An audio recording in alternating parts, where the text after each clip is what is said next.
All right, well, why don't we get started here? I'm Mike Hartmann, a co-editor of The Giving Review with two others who have much bigger and larger and well-deserved reputations in philanthropy. Uh, but I will be talking today with Marc Gunther, who has quite a reputation himself as a veteran journalist on the order of decades, whose subjects have long included philanthropy and the nonprofit sector. I think your career started at Fortune magazine. Is that right, Marc? It didn't start there, but I guess it kind of peaked there. So I All was at right. Fortune for about 10 or 15 years. Yeah, Okay, I'm the author of four books. yeah. Currently, I think all of your work, much of your work, can currently be found at the Nonprofit Chronicles blog on Medium and often in the Chronicle of Philanthropy.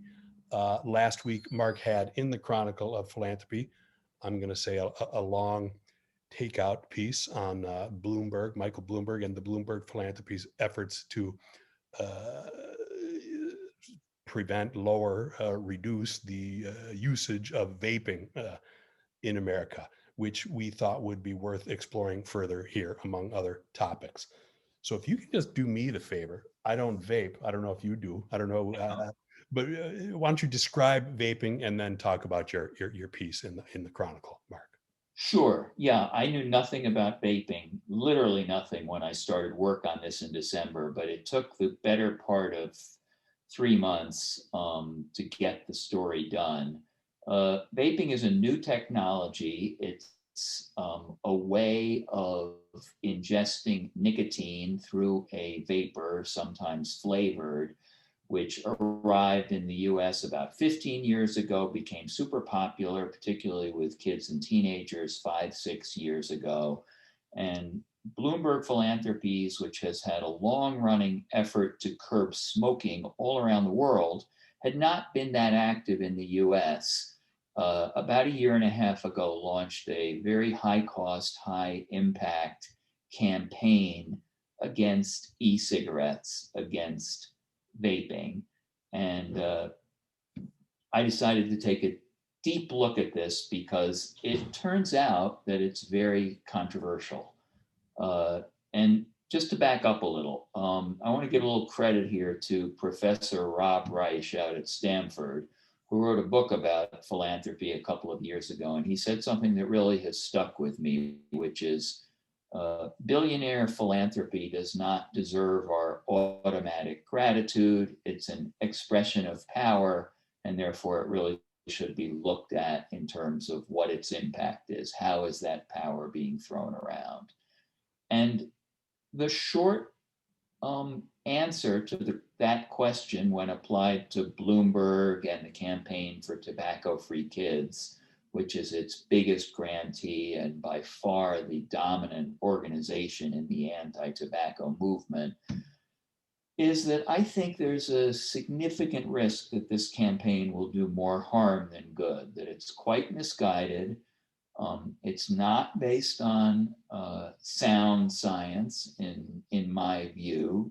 The piece in the Chronicle, I tried to be balanced, but I also tried to have a point of view. I tried to give Bloomberg and tobacco-free kids their best shot, but I think the evidence, when you look at it dispassionately, shows that in their efforts to prevent teenagers from using e-cigarettes, which is a laudable goal that everyone I know of agrees with, the unintended consequences is to keep e-cigarettes out of the hands of current smokers who can use them to quit smoking. And because e-cigarettes are much safer than smoking conventional tobacco, what you're doing is taking a disruptive technology off the market that could help today's smokers in an effort to prevent kids from using e-cigarettes. I So think it's not a simple topic, but I hope that explains it in as simple a way as possible. yes.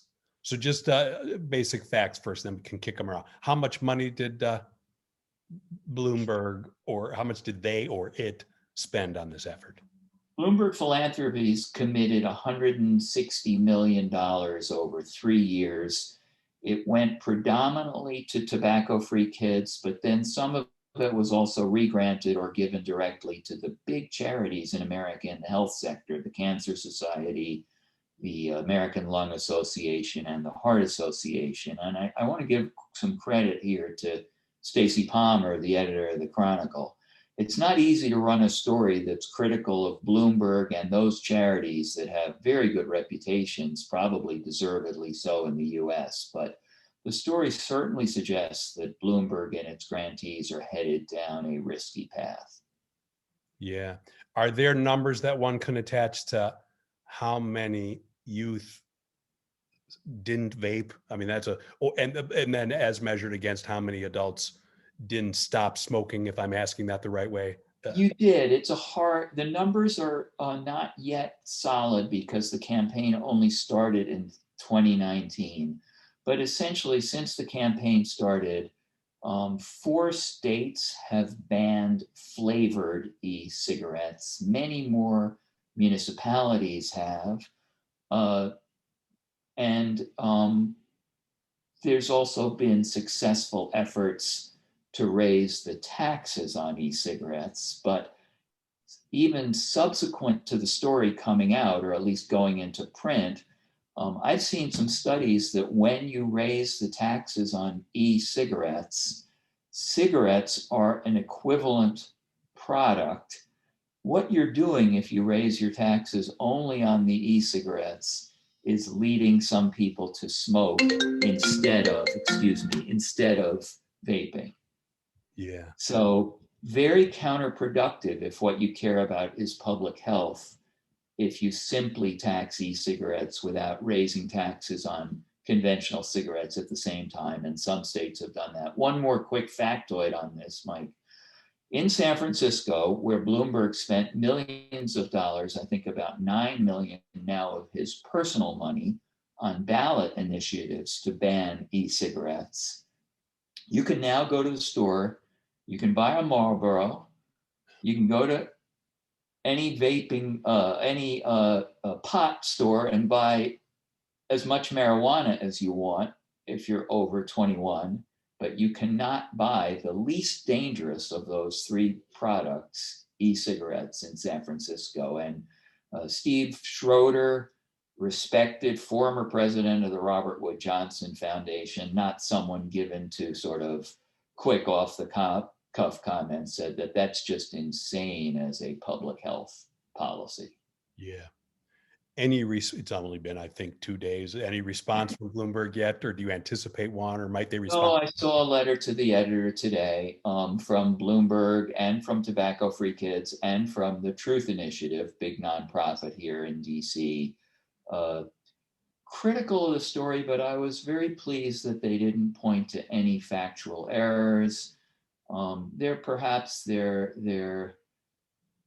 criticism they made most forcefully is that vaping has not been approved by the FDA as a way to quit smoking, but no company that makes vapes has applied to the FDA to get that official designation because they would rather sell the e-cigarettes as a consumer product to anyone who wants it rather than as a prescription drug tobacco cessation product, which is what some of the nicotine replacement therapies are. But without getting really into, I don't know how much you want to get into detail, but I think what I cared about in doing the story and the reason I put so much time and effort into it is it's just so easy to assume that because a group calls itself a public interest organization, or because Bloomberg, says public health is one of those priorities, it's just so easy to assume that they're on the right side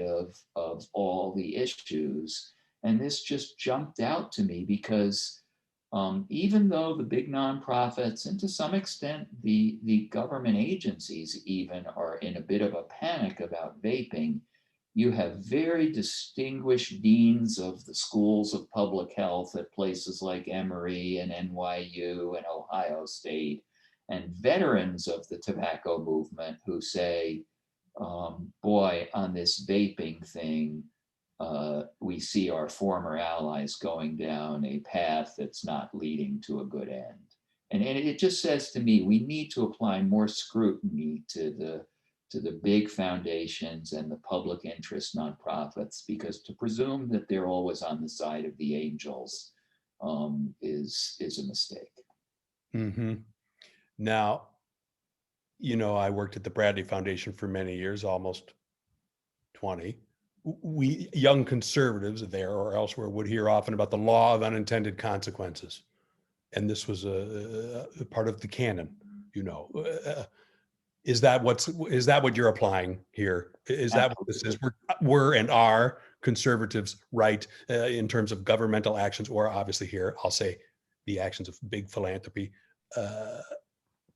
Yes, exactly. And it's not just, it's big philanthropy expressly trying to change government policy in this case. But yeah, I think the law of unintended consequences is really important when looking at any big idea, any big project.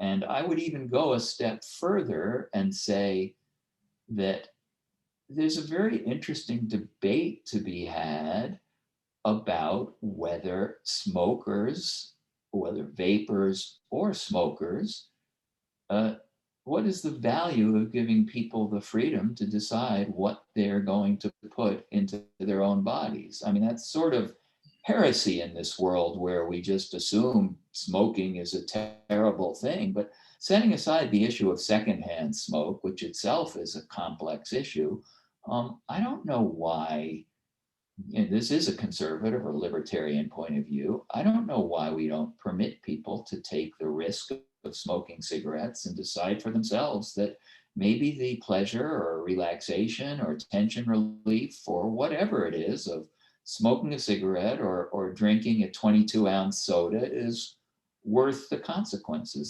This gets to a much broader issue, Mike, maybe we'll get to at some point, which is I see the whole role of personal responsibility, that whole question of what people are responsible for doing for themselves is rarely something that is considered or debated in philanthropy when we talk about structural and systemic forces. We often forget that we are all individuals.